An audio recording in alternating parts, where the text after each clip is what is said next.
Here's how to play Diced Veggies solo. In solo mode, instead of playing against another player, you are scoring against this chart.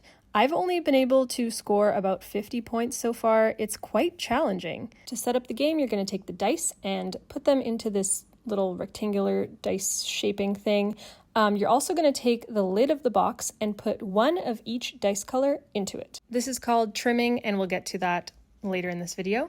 So you do normal setup, you get one of these wild tokens that you can use per turn, and you always start off with 2 recipes in your hand and 1 hype card that you can just leave open on the table because you're playing by yourself. There's 4 steps in solo mode. Step 1 is cut. In this step, you're able to use the cleaver to cut up dice that equal a combined total of 10 or lower. So I decided to take 2 tomatoes and 1 carrot because I need them for my recipes. And I like to put them below the cards just to get a visual of what I need to still cut to be able to cook. Which leads me to step 2, which is cook. You can cook as little or as many recipes as you'd like during this turn, as long as you have the correct combination of dice. You can also get additional points using hype cards. For example, for this recipe, if I discard 1 onion before cooking it, I get a bonus of 3 points. You can also use that wild token once per round, and then you have to discard it.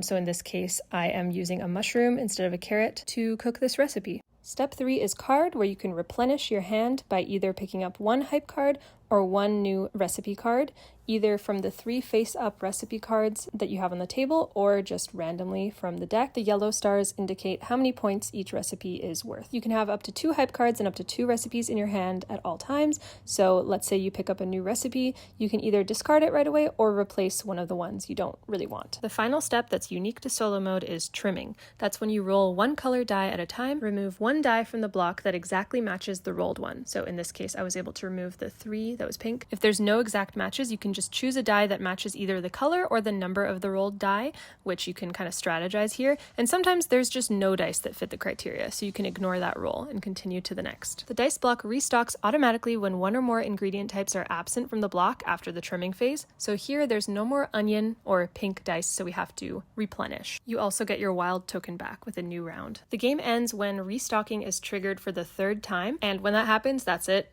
The game just abruptly ends, and you calculate all of the points that you were able to get from cooking recipes.